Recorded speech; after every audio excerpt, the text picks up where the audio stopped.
It's the Britt, Rachelle show. Do, do, do.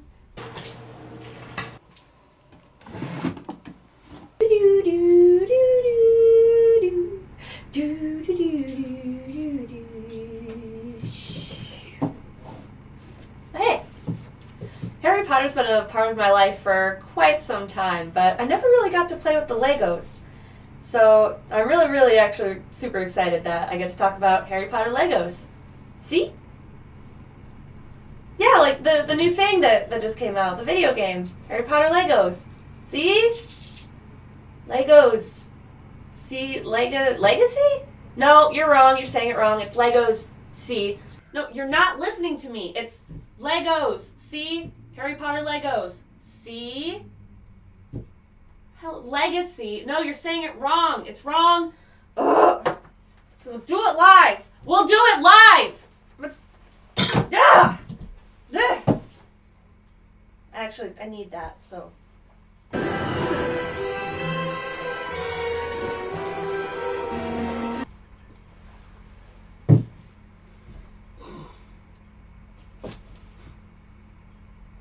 Lego Harry Potter. It's been so nice to revisit Hogwarts, and as you can see, I've been promptly sorted into Hufflepuff. I don't know who's surprised. And now that I'm here, I'm actually super excited to go see Madame Pomfrey. There's something I've always wanted to do. Madame Pomfrey, can you help me out with a little something over here? Yay! Wait a minute, I thought you said you were going to fix this. I work magic, not miracles. Fine. Alright, let's get back into the game. Lego Harry Potter Years 1 through 4 is about as straightforward as you're going to get with video game storytelling. You go through the first 4 years of Harry Potter's adventures, because you gotta leave room for sequels, through the lens of a Lego playset. Very interactive. Can you stop? You're not helping. You explore the first 4 years of Harry Potter's adventures, because you gotta leave room for the sequels, through the lens of a very imaginative and interactive Lego playset. The story begins, as it always has, at number 4 Privet Drive, where Baby Potter's being dropped off with his only known living relatives, the Dursleys. But your adventure really begins in Diagon Alley, as you can play as either Hagrid or Harry, as you explore the shops and get everything you need to start wizarding school. Once you get to Hogwarts School of Witchcraft and Wizardry, you'll start crafting colorful potions, learning inventive and very useful spells, and even flying the occasional broomstick. Then you'll use your newfound abilities like any young man would, becoming an absolute menace to your peers. Merry Christmas to all, and to all levitate, Wingardium Leviosa. Wait, let me... Alex, spinning you around. There we go, atta boy! Oh, I'm a bad person. I sent him flying. It's important to note that in the Lego Harry Potter series, there's as much of an emphasis on the Lego part as there is the Harry Potter part. Some aspects would include things like death and taxes being synonymous, and collateral damage being the best way to solve the many puzzles throughout the game. Though as you're playing the game, I wouldn't worry too much about collateral damage or the torture of students, because most of the teachers have taken an entirely hands-off approach when it comes to teaching. Unless you're Argus Filch, in which case you take a very hands-on approach. For one like that one. Oh, shit. I imagine the PTA meetings must be wild at Hogwarts. They really didn't miss a beat when it comes to the layout of Hogwarts Castle, because you can explore places like the Quidditch grounds, Hagrid's little courtyard thing. I'm sure there are secret rooms even I haven't seen, as I haven't even completed the game. I just completed the story. Believe you me, there's a big difference between the two. Aside from the puzzles that you'll complete going story point to story point, each room in the castle, and outside the castle once you venture on out there, has puzzles that you have to really explore and interact with the environment to unlock. One of my favorite parts of the game is actually all the potions that you get to make. Particularly littered around the school are different cauldrons, each containing different potions. Like the strength potion, and it's a good thing Voldemort didn't have access to those strength potion cauldrons. Harry would have stood no chance against Voldemort. And once you've gotten completely off track with the story, the helpful Gryffindor house ghost, nearly headless Nick, is right there with his trail of ghost duds, which might actually just be ghost poop, to lead you back on track to the story. I mentioned the teachers take a hands-off approach. I don't think I mentioned that they'll attack you. They fight back. And teachers fight back if you hit them. Oh god, she's my hero. That's hilarious. And you get to explore iconic story moments like fighting the troll in the dungeon, encountering the three-headed dog, exploring the Forbidden Forest, playing wizard's chess, and even using Harry Potter's Quidditch skills to fly around and get the right key to fight nasty old Voldemort, who as always is on the back of Pearl's head. A lot easier to portray in Legos, admittedly, as you can just turn his little head around. Boom, there he is. So that's where we end year 1, with Albus Dumbledore and Harry Potter hanging out in the infirmary, having a heart-to-heart over some Bertie Bott's Every Flavor beans, and going right into summer break. Now we go into year 2, where we learn the dangers of flushing your pets down the toilets. Also that death is no excuse to cut class. Looking at you, Moaning Myrtle. The music's what you'd expect. You can't beat a classic John Williams score. But of course it's done with the occasional twist, like every time you run into Mr. Skeleton Man over here.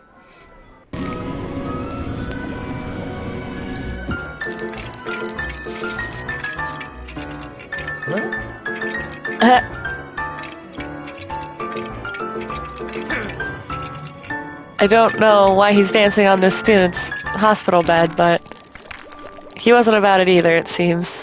Moaning Myrtle's a fun addition to the game, where you meet her in the girls' bathroom crying, and she gets her unholy revenge on you invading her privacy by throwing shit at you from the stalls.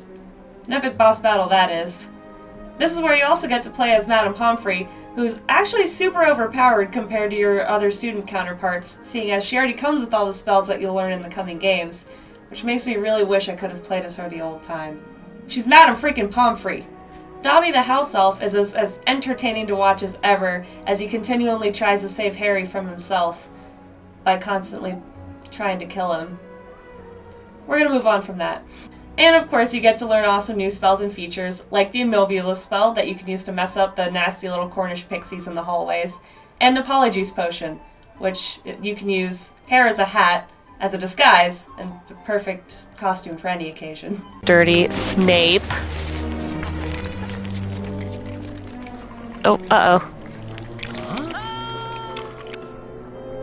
Oh, well, he's gone now. Oh, it's for the Polyjuice potion. Okay, now I know what I'm doing with that hair. Interesting. It's actually really exciting to be able to go back in time and play as Tom Riddle, as we learn about the dark secrets that plagued Hogwarts well before Harry's time. Maybe this time, he'll learn to lift. The most epic scene in the video game is probably the epic rescue of Harry Potter from the Basilisk, done by none other than Ginevra Weasley. Wait, is that how that happened? Well, it's how it happened when I did it, so we're just gonna keep it. Oh my god.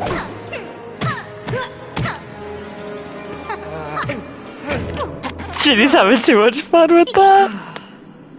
In Harry's 3rd year, we'll learn the dangers of not flushing your pets down the toilet.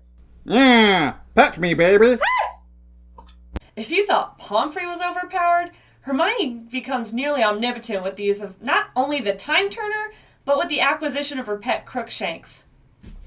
There is no God, only Hermione Granger. She proceeds to take some of the best elements from the books, some from the movies, and unfortunately some from fanfiction, as you're made to play through a scenario where Hermione uses her newfound omnipotence to successfully seduce her teacher, Professor Lupin, while he's in his wolf form. Oh, come on, you got this, Harry. Stop being so weak.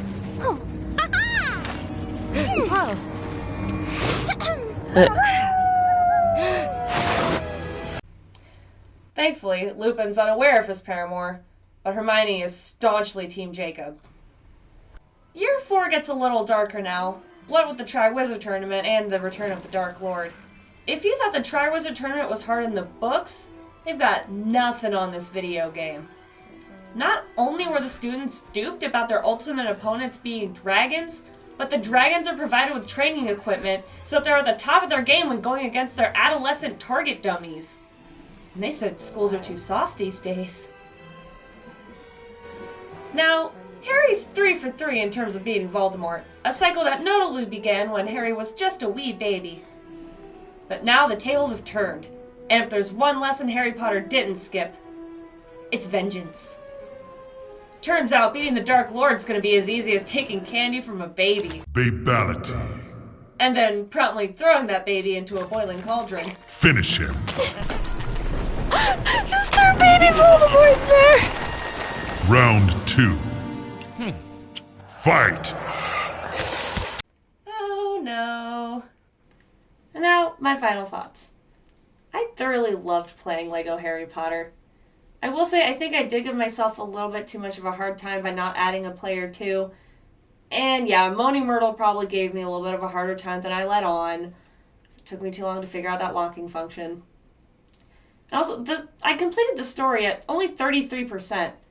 Because the plot of the game is really only the tip of the iceberg. There's so much room to explore, move around, just see so many things. And that's honestly my favorite part of this game. I'm going to rate this game 10 out of 10 peaches. Half eaten though. You get the other half when I get years 5 through 7. That's all for today. Thank you so much for joining me, and I'll see you at the next game. Stay peachy!